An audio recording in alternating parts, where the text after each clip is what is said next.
all of you have witnessed a wonderful address to our country through our People's House, and he had few engagements before our very successful bilateral this afternoon. I want to say he is very much welcomed. This is not the first time he arrived into our country. Early on in his tenureship, he decided to visit PNG as a first stopover on his way to Japan. And so he made a visit to us earlier. The circumstances was not so much to both of our liking, but God has his own ways. And what turned out to be a stopover eventually consolidated in our own two relationship, our own personal friendship, our own personal touch, but more importantly, our own personal touch aside, we stand shoulder to shoulder representing our two people who have lived and coexisted in our part of the world for many, many centuries, even before the construct of our modern nations. Our people, the great Maori people and the great Melanesian people, including patches of Polynesia and Micronesia that live in our country and call PNG home, have been friends and relatives since time descended on all of us. And today he comes to us with warmth and greetings as the fathers of our country. The late great Chief Sir Michael Tommaso Marape reached out to New Zealand as he and his compatriots forged our nation into nationhood in 1975. Then New Zealand PM for Prime Minister Marape, he was instrumental with Marape in setting the pace to what our two nations enjoy today. Coincidentally, Prime Minister Marape is from the National Party of New Zealand. It was National Party at 1975 with Pangu Party, just like Australia, Labour Party at 1975 with Pangu Party. Today, history has repeated. In New Zealand, it is National Party under the Right Honourable Christopher Luxon's leadership, and of course, yours truly, James Marape and Pangu Party here in Papua New Guinea.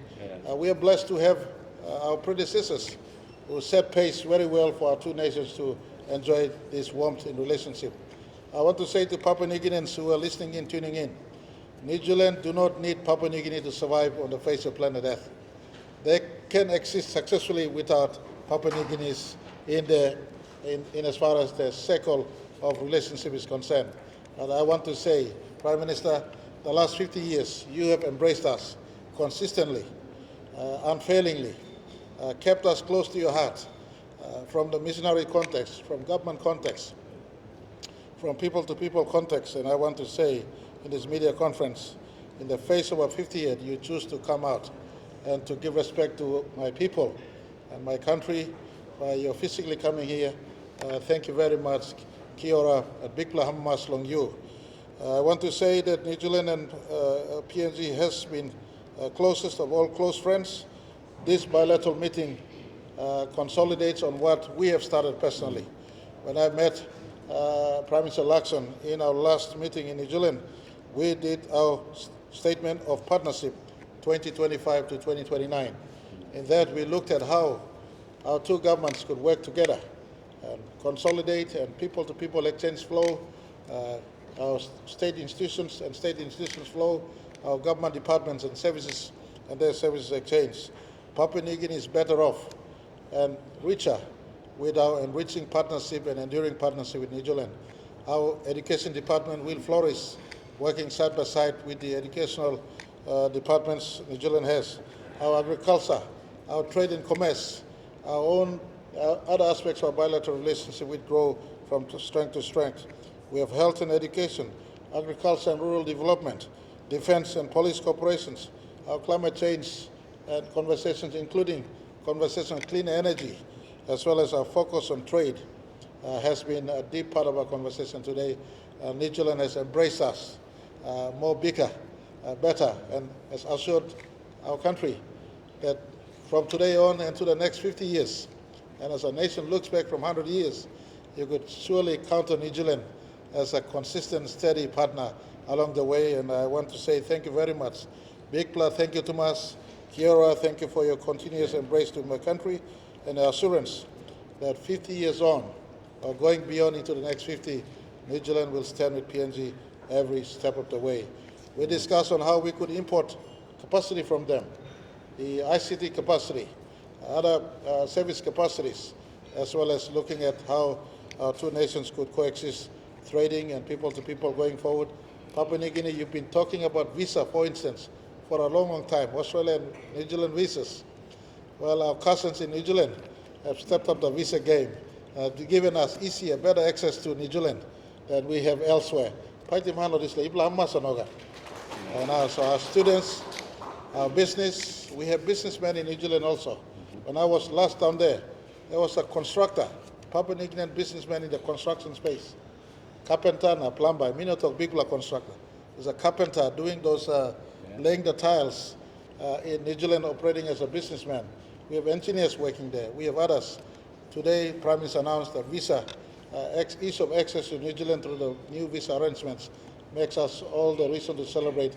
50 years on, they see us as a valued partner in the western part of the Pacific, working for the Pacific interests as well as our own PNG New Zealand interests. So, brother, I want to thank you very much for coming to us.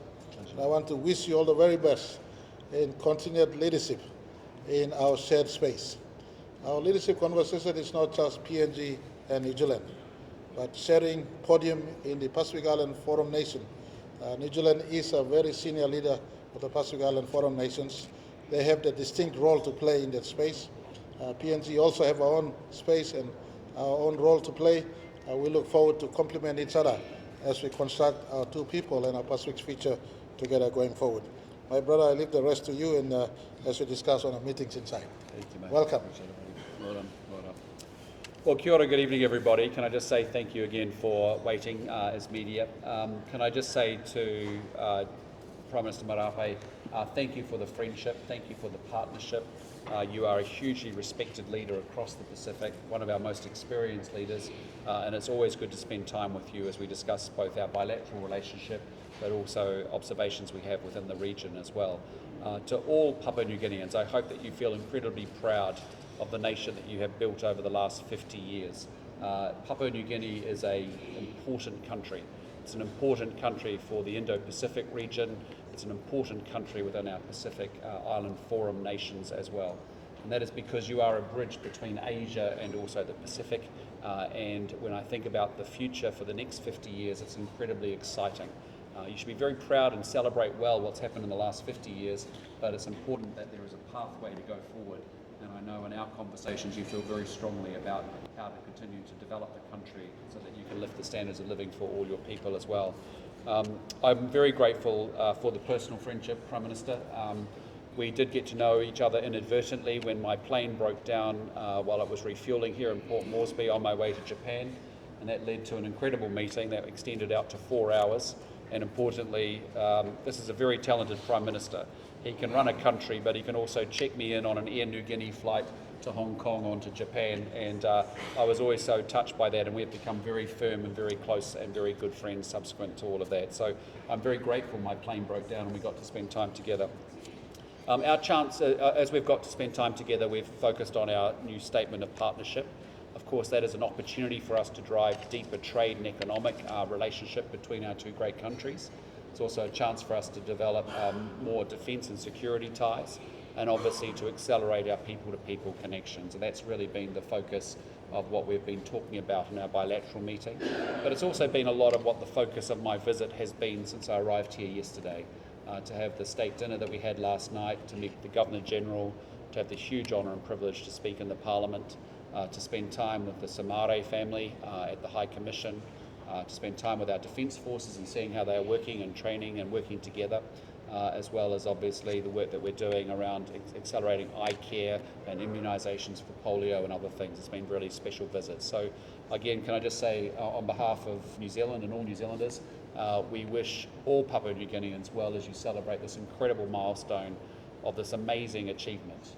A country of 600 islands, of 800 languages, of 1,000 different tribes, fashioned into one democracy, one country, one nation over the last 50 years. It's something that you should all feel incredibly proud about, and I'm very excited about the future of the next 50 years together as well. So again, thank you for the partnership, thank you for the friendship, and we look forward to doing great things together in our two great countries. Thank you very much.